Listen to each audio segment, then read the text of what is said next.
Hello and welcome back. Andito kami ngayon sa Platinum Mall. So, ito yung unang-unang pinuntahan namin at kasi nalalakad lang ito mula sa hotel na tinutuluyan namin.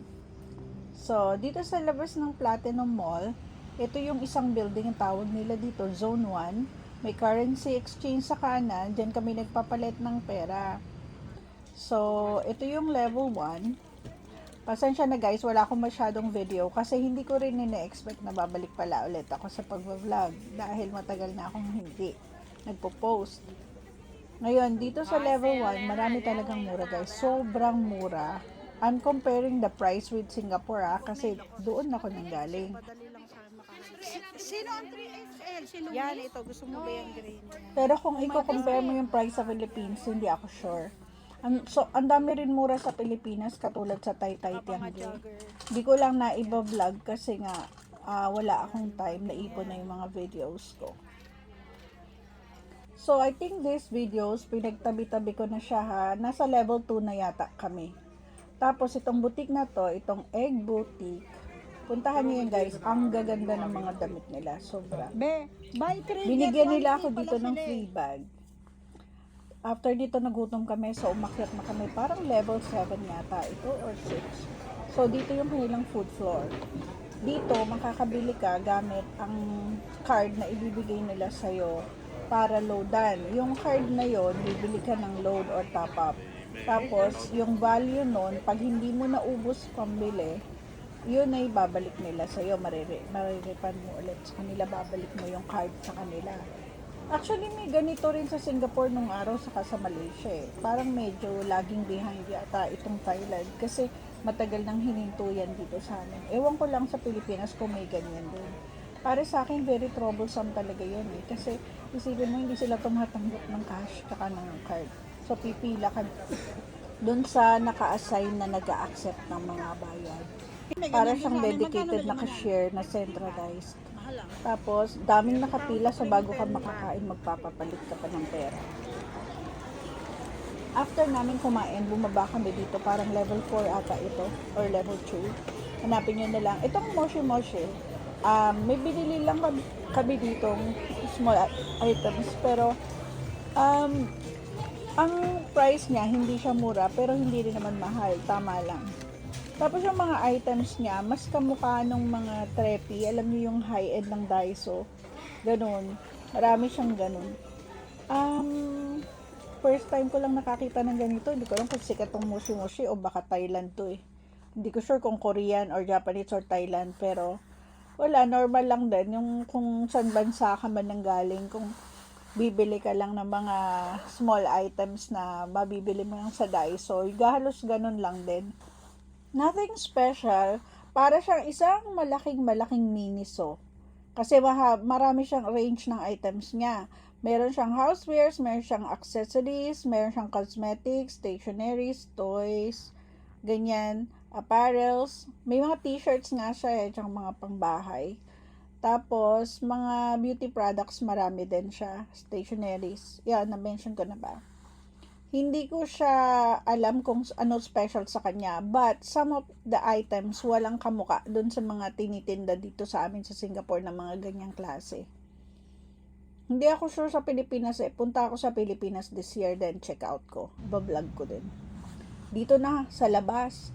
Ito, maganda sanang kumain dito kasi mahilig ako sa crepe. Pero parang ang suplada nung nagtitinda.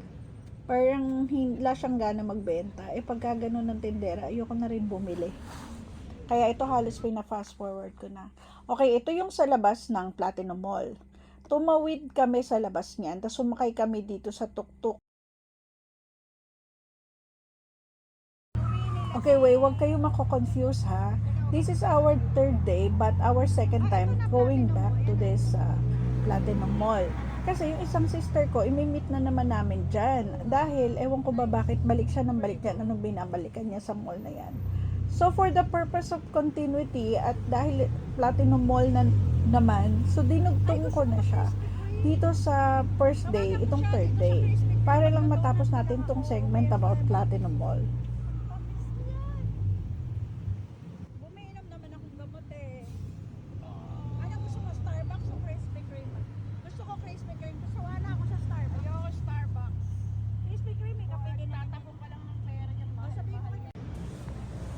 Okay, dito sa labas ng Platinum Mall, yung unang building sa kaliwa, yan yung tinatawag nilang Zone 2. Okay, dyan makita mo yung McDonald's, meron yata dyan Starbucks, if I'm not mistaken. And then, meron nitong Krispy Kreme. Wait lang guys, bibili lang kong donut.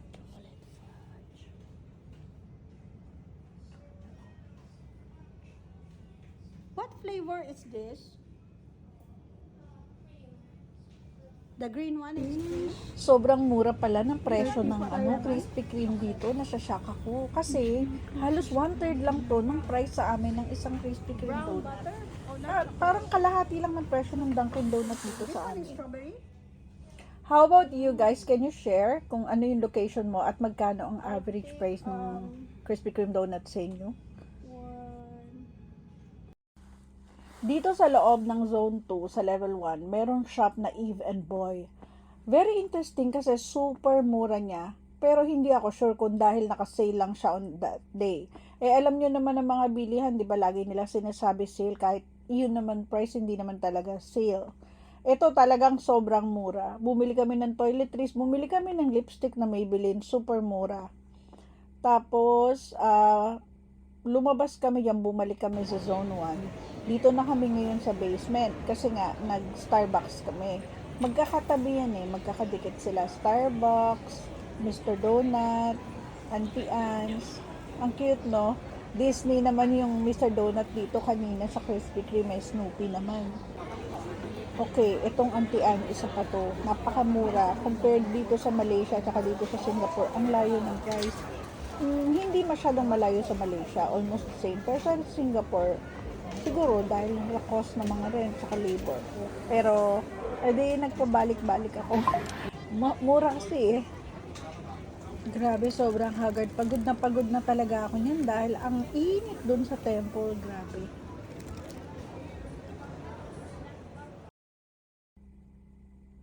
Ito yung first night namin, aside dun sa pagdating namin sa airport, syempre. Nakapunta kami dito sa mall na Siam Paragon. Niyaya ko sila dito kasi merong event yung Pop Mart at wala naman akong alam puntahan dito sa Bangkok. Kaya pinuntahan ko yung event na yun. Na makita nyo yun dyan sa episode 1 nitong season 2 ko na previous vlog ko before this. Yun. Ayan, maraming pagkain. Guys, meron akong ititip sa inyo dito. Okay, I'm not saying na wag kayong bumili. Pero dito sa potato corner, guys, kung bibili kayo ng sweet corn flavor, ipa-separate nyo, guys. Kasi nasusuka ako nung natikwan ko siya. Actually, na-explore ko talaga ang mall na to. At may pagka-high-end siya or maybe high-end talaga nila siya. Kaya lang, I'm sorry, wala akong masyadong videos dahil naubos yung time ko dun sa event nila sa labas. Which is nga yung Pop Mart nila. Na hindi rin ganun karami yung video ko. If I will be lucky enough na maging full-time vlogger, magkakaroon na siguro ako ng cameraman. And then, mas maganda na yung quality ng videos ko. After Siam Paragon, tumawid kami sa tapat. Ito yung Siam Square. Dito ako bumili ng gamot Walang masyadong tiyangge kasi hindi siya weekend. Pero meron siyang malaking Miniso yan, Miniso land. Di na namin pinasok kasi gabi na pagod na kami Okay, after namin manggaling sa Platinum Mall on the day 1, yung sinakyan namin na tuktok ay in-stop over niya kami dito sa Wilgems. Parang part ito ng tourism nila na ibababa ka ng sinakyan mo temporarily sa isang shop. Tapos kung anong bibilin mo doon, meron silang commission. Medyo mahal So, wala kaming masyado nabili. Parang parang miniature something yata na dinidisplay. Meron kami nabili dyan. Now, on our day 2, ito yung pinuntahan namin ng umaga. So, dito pala, mag-iingat ka sa pagpapalitan mo ng cash kasi yung currency exchange nila, merong mataas, merong mababa. Malaki itong area ng Chatuchak Market. As in, I think divided into different zones ito. Kaya lang, hindi ko pinag-aralan yung mapa. Ikot ako ng ikot. So, nung namimili na kami ng mga souvenir ng mga maliliit na elephants, mga trinkets, so humiwalay ako kasi naiinip ako sa kanila. Ang dami nilang binibili. Wala naman akong magustuhan. Tsaka wala naman akong maraming pambili. So, nag-ikot ako na nag-ikot, guys. Naligaw ako. Mag-iingat kayo, guys. Pag first time nyo dyan at di kayo sanay, at humiwalay kayo, maliligaw talaga kayo. Gumamit ako ng Google Map, it doesn't work. Ang tagal. Magkakamukha yung shops. Ang tagal. Tapos, maggagawa ka ng landmark. Yan pala yung landmark yun. Marami kong mukha. Ang tagal ko naligaw, guys. Grabe, pawis na pawis ako. Pero maraming mga interesting things. Saka hindi naman mahal. Mura dyan sa Chatuchak. Pero hindi, it's not for me.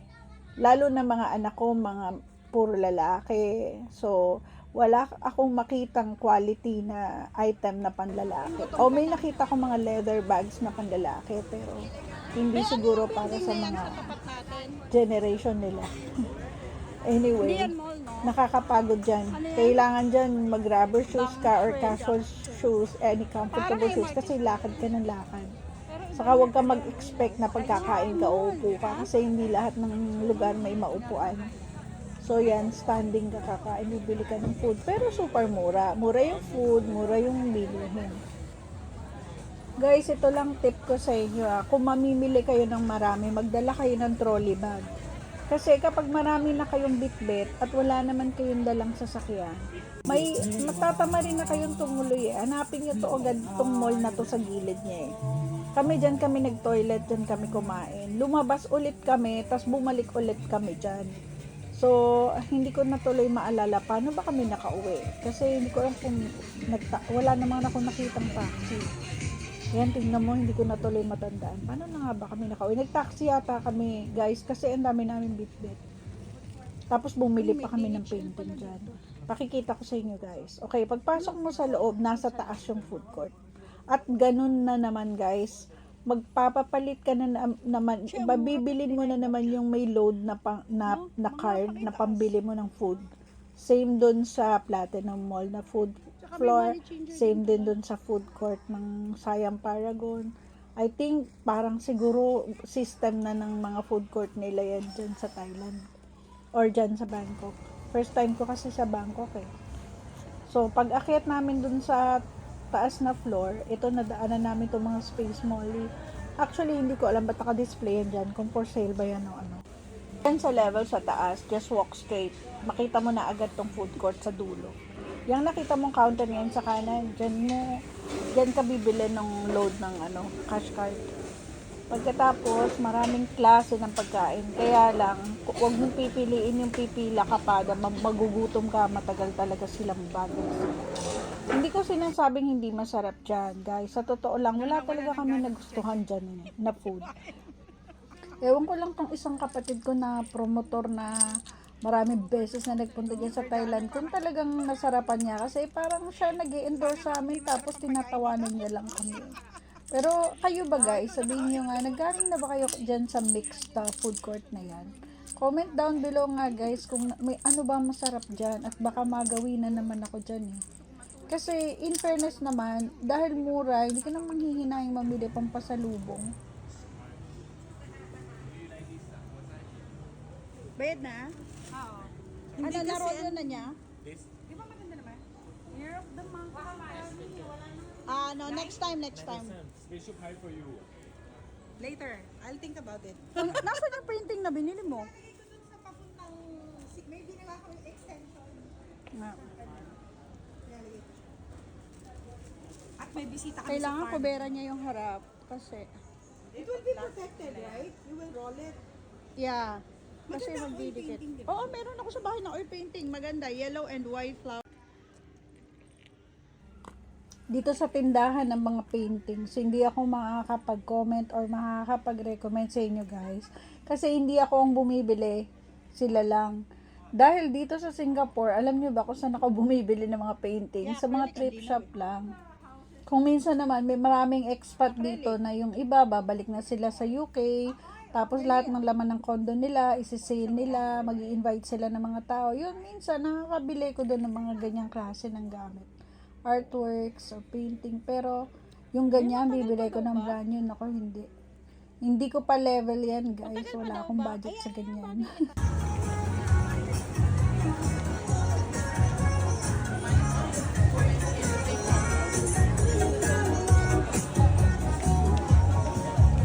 Balik na kami dito sa ibaba, guys. Papauwi na kami.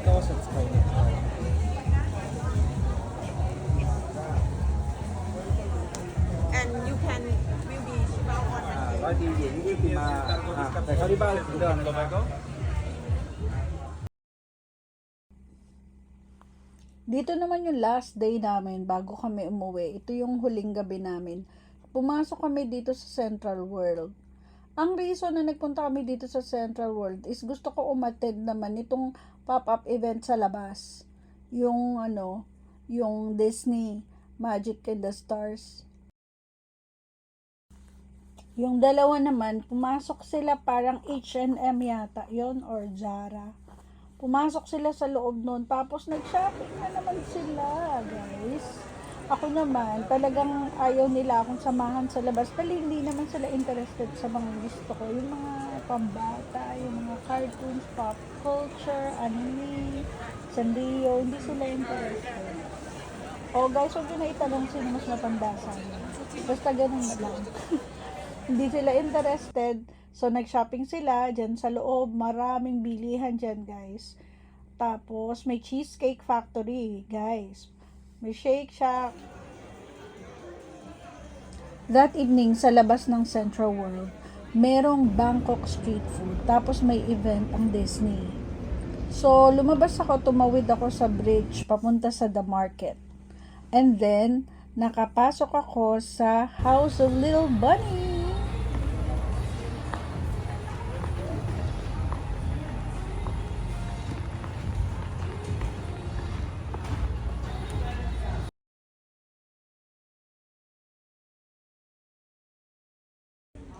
Swerte ako guys, natsyempohan ko na ito pa ng evening na to na nagpunta ako dito sa House of Little Bunny. Close pala sila ng 2 days the following day. Dahil parang may company event sila. Okay, usapang prices. Dalawa kasing uri ng materials ang meron ng House of Little Bunny. Ang isa ay genuine leather, mas mahal yun, yung high-end nila. Tapos yung isa is PU leather, yung polyurethane leather. Yan yung mas mura. So, kung nagtitipid ka, makakabili ka pa rin. Kasi mura naman yung bag nila. Tapos yung mga style ng bag nila, marami ginaya din sa mga European brand na bags. Nakita mo yung style na parang katulad ng Hermes Lindy. Yan, ganyan binili ko. Mura lang yan. Siguro sa presyo sa Pinas, wala pang 3,000 pesos. Tapos, kung madali ka magsawa sa bag, hindi rin naman advisable na bumili ka ng genuine leather na sobrang mahal. Kasi kung araw-araw mo lang din gagamitin, tapos pag nagsawa ka, gusto mo magpalit. Okay na yung PU leather, di ba? Yung polyurethane. So, marami din silang mura na bag. Actually, hindi ko lang na-feature dyan kasi parang medyo naubusan ako. Meron silang mga laptop bags, meron silang mga food or lunch bags, ganyan. Ang dami nilang stocks dyan kasi yan palang napuntahan ko na yan sa The Market. Parang mini warehouse nila. Ganun.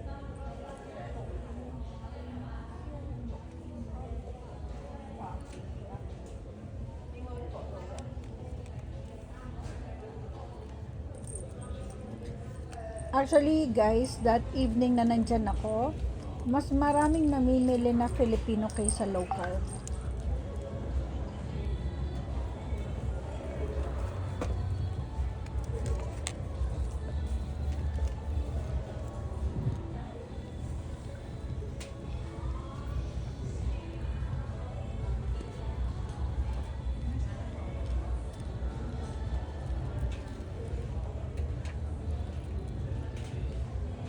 More than 3 months ago pa to guys, hindi ko sure kung iyan pa rin yung style ng bag na available sa warehouse na yan by this time. Pero, di ba merong exclusive distributor sa Pilipinas, si Kim Chiu? Hindi ko alam kung may exclusive designs na for Philippines or the same lang. Pero mapapansin mo guys, yung designs ng mga bag nila, parang classic naman. Parang hindi naman yung tipong mawawala na siya sa uso in a matter of year. Magagamit mo pa rin siya. Kahit na anong outfit na gusto mo or anong purpose, meron sila eh. Meron silang pang casual, meron silang pang formal, meron silang pang office, meron nga silang pang pang get together, yung magtitilang kayo, yung maliliit. Ang dami nila maliliit na bags. Ayan yung laptop bag nila, kaya lang konti na lang natitira, at saka different sizes pa siya, ang daming sizes, kaya hindi ako bumili. Meron silang super mura, guys. Wala pa siyang less than 600 Thai baht. Meron sila. Tapos yan meron sila yung mga trinket, yung maliliit na mini bag na sinasabit sa bag. Bag charms ba yun? Yeah, bag charms. Tapos, meron din silang ibang klase ng item, belt ba yun? Or strap. Hindi ko sure kung strap or belt. Basta makita mo dun sa may area ng cashier, may maliliit na items na naandun. Nakita nyo guys, ang cute. Pwede nyo nalagyan ng AirPods. Pwede rin taguan ng susi. O yung mga maliliit na mga mints, candy mo rin yan. Yan, papalabas na ako, nakapagbayad na ako. Kaya nyo nakikita na maraming mga Christmas tree dyan, kasi nagpunta ako dyan is month of December.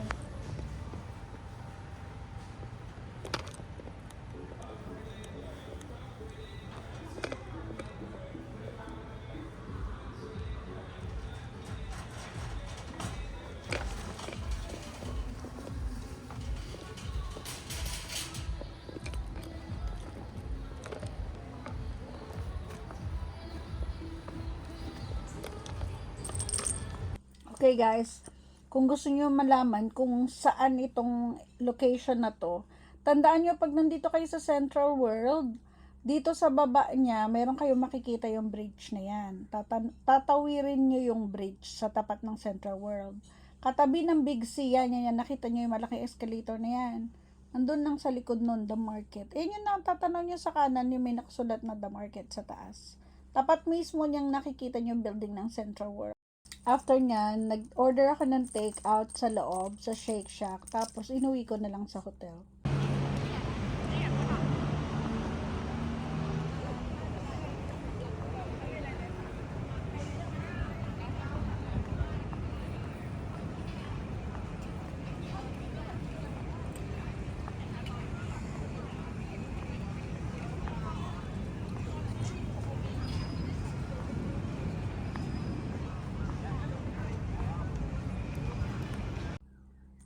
Ito na yung last day namin, before ng flight namin. Dito kami naman bumalik sa Big C, same area din.